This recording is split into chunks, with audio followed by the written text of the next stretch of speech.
Hi, everybody. Thank you so much for joining. My research asks, how do readers know what is authentic in the early English novel?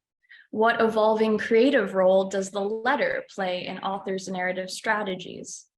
I examine Jane Austen's works through the lens of the fictional epistolary tradition, a popular 18th century literary technique that frames novels as packets of letters. In her early novella, Lady Susan, Austen subverts the trope of the virtuous epistolary heroine with her own epistolary villain, ironically rendered. In major works like Pride and Prejudice, she displays a sustained interest in the epistolary form by featuring some 40 letters between characters, both reproduced in their entirety and mentioned in conversation.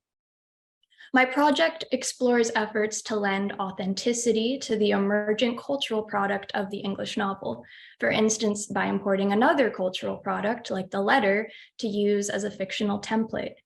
I use the term authentic to suggest both a cultural legitimacy and an artistic resonance with a growing reading public.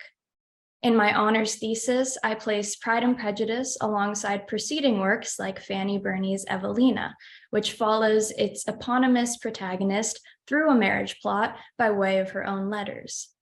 Burney explores the lurid, violent experiences relegated to the subplots of Austen's major works.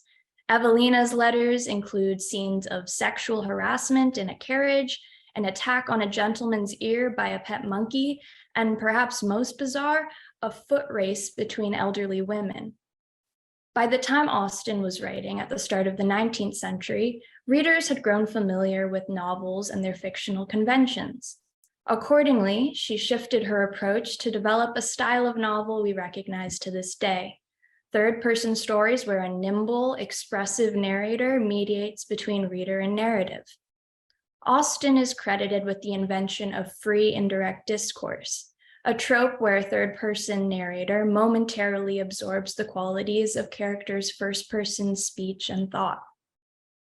Rather than structure Pride and Prejudice around the letters of an eponymous heroine, Austen disperses her focus across pairs of suitors, pairs of marriage proposals, pairs of character traits, all surrounding the romantic pair at the heart of the marriage plot. Around the duo of Elizabeth Bennet and Mr. Darcy, she builds a vivid social surround, peopled with memorable characters, many of whom could be said to display Pride and Prejudice. In her new narrative mode, Austen differently deploys the epistolary. Letters bracket paired scenes or generate ironic tension in the progress of the marriage plot, serving as a form of epistolary punctuation. Notably, the novel's heroine, Elizabeth, rarely writes a letter herself. Instead, Austen aligns readers with a protagonist who is herself a reader of letters, books, and people to varying degrees of accuracy.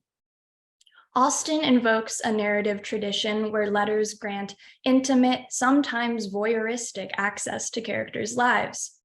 The epistolary genre set a precedent for a personal and privileged relationship between reader and novel.